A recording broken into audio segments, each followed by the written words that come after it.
القوی جل جلالہ کی قوت کن لوگوں کے ساتھ ہے؟ آج کل کے جو موجودہ حالات چل رہے ہیں مسلمانوں کے، اس سوال کے اندر اس کا جواب ہے۔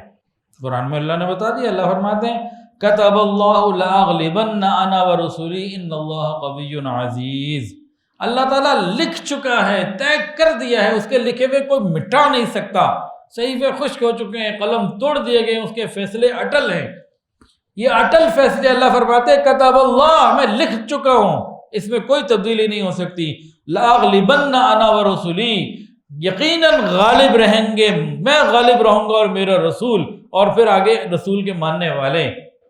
اللہ لکھ چکے ہیں، کوئی مایوسی نہیں۔ کتب اللہ، اللہ لکھ چکے ہیں، اللہ کی قسم اللہ لکھ چکے ہیں۔ صحیفے خشک ہو چکے ہیں، قلم ٹوٹ چکے ہیں۔ کتب اللہ لاغلبن انا ورسلی ان اللہ قوی عزیز۔ اللہ اکبر، یقیناً اللہ تعالیٰ زور آور بھی ہیں اور غالب بھی ہیں، قوت والے بھی ہیں۔ اللہ تعالیٰ نے اپنے حکم ازلی سے یہ بات لکھ دی ہے کہ غلبہ ہے تو اللہ کا ہے، رسول کا ہے، ایمان والوں کا ہے، اور کسی کا نہیں۔ لیکن آج ہم دیکھتے ہیں کہ ساری دنیا میں مار پٹ رہی، ساری دنیا میں کیا ہو رہا ہے؟ پٹائی ہو رہی ہے۔ اس کی وجہ بھی ایک ہے، اس کی وجہ یہ ہے کہ مسلمانوں نے اللہ کا حکم ماننا چھوڑ دیا۔ مسلمان اگر اللہ کا حکم مانے، نبی کے طریقے پر چلے، اور دین کو پھیلانے کی، نافذ کرنے کی فکر ہر شخص اپنے اپنی ہمت کے مطابق کرتا رہے، گناہوں سے بچتا رہے، تو یقیناً اللہ تعالیٰ کی قوت مسلمانوں کے ساتھ۔ حضرت ابوبکر صدیق رضی اللہ تعالیٰ عنہ جب خلیفہ بنے، سارا عرب مخالف ہو گیا، جھوٹے نبی کہیے ادھر ادھر سے آ گئے، بڑے پریشانی کے ماحول، اور کچھ لوگوں نے کہا ہم زکوٰۃ نہیں دیں گے، کچھ مرتد ہونے لگے، عجیب مسئلہ۔ لیکن وہ اٹل تھے اللہ کا حکم پورا کرنے میں، نبی کا طریقہ پورا کرنے میں، دین کو پھیلانے میں۔ پھر کیا ہوا؟ سب نے دیکھا کہ اللہ نے فتح ان کو دی۔ ان کے بعد کون آئے؟ حضرت عمر فاروق رضی اللہ تعالی عنہ۔ انہوں نے اسٹیبلش کیا گورنمنٹ کو، مسلمانوں کی خلافت کو اسٹیبلش کیا۔ صدیق اکبر رضی اللہ تعالیٰ عنہ، حضرت عمر کو اسٹیبلش گورنمنٹ ملتی ہے۔ اس کے بعد وہ اس کو لے کے جب آگے چلتے ہیں تو قیصر و کسریٰ جو بڑی بڑی سپر پاورز تھیں، سب مٹی ہو گئیں۔ اس کے بعد خلفاء مسلمان حکمران جب تک اللہ کے حکم، نبی کے طریقے پہ رہے، دین کی دعوت کا کام کرتے رہے، اس وقت تک مسلمانوں کا غلبہ رہا۔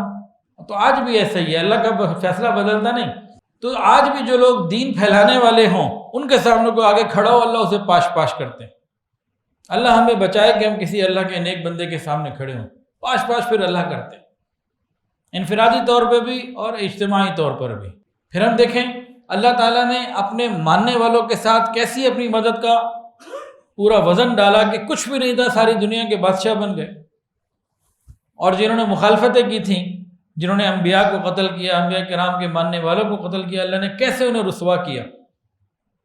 یہودیوں کی تاریخ ذلت اور رسوائی سے بھری پڑی ہے، بھری ہوئی ہے۔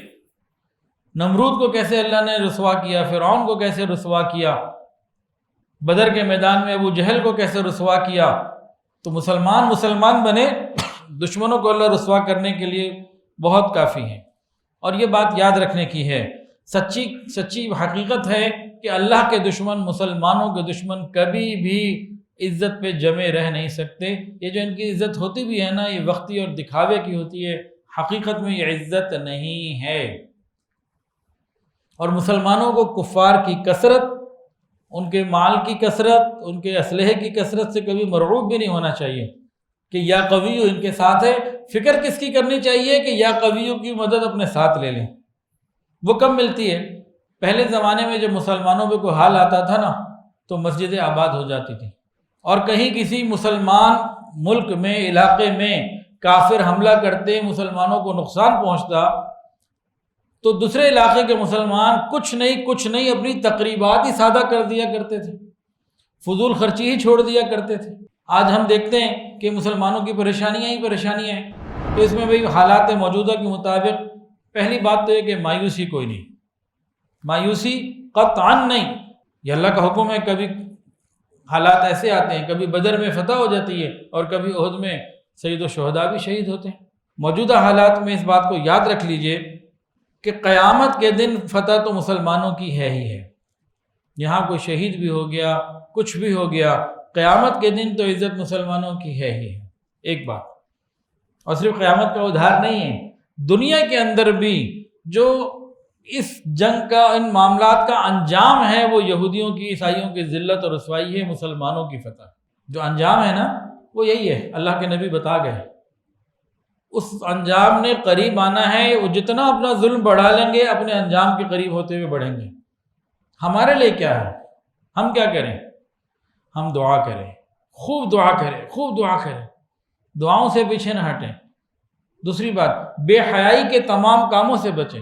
حضرت موسیٰ علیہ السلام کے دور میں صرف ایک شخص نے زنا کیا تھا، 70,000 بندے مر گئے تھے، ایک عورت ایک مرد نے، اور 70,000 بندے جو ہے طاعون سے مر گئے تھے، اور فتح کو روک دیا گیا تھا۔ اللہ تعالیٰ نے موسیٰ علیہ السلام سے فرمایا تھا آپ جائیے، ہم نے آپ کے لیے لکھ دیا ہے، فتح آپ کی ہوگی۔ وہاں کیا ہوا؟ لشکر میں سے ایک شخص زانی بن گیا، فتح رک گئی۔ تو ہمیں اس بے حیائی سے توبہ کرنی پڑے گی، اور وہ ہم کرنا نہیں چاہتے۔ تو جب تک ہم یہ بے حیائی، زنا، بدکاری اور ان چیزوں کو نہیں چھوڑتے، اس وقت تک پھر بے حیاؤں کے ساتھ اللہ کی مدد نہیں آتی۔ تو ہم دعا، اس کا اہتمام، مایوس نہ ہوں، یقین اور امید رکھیں، دعا کا اہتمام کریں، بے حیائی کو چھوڑیں، اور دین کی محنت کے لیے فکر مند ہو جائیں، پھر اللہ کی مدد انشاءاللہ آئے گی۔ ویڈیو کے نیچے سبسکرائب کے بٹن پہ کلک کریں، بیل کے آئیکن پہ کلک کیجئے تاکہ ہر نئی ویڈیو کی نوٹیفیکیشن آپ کو مل جائے۔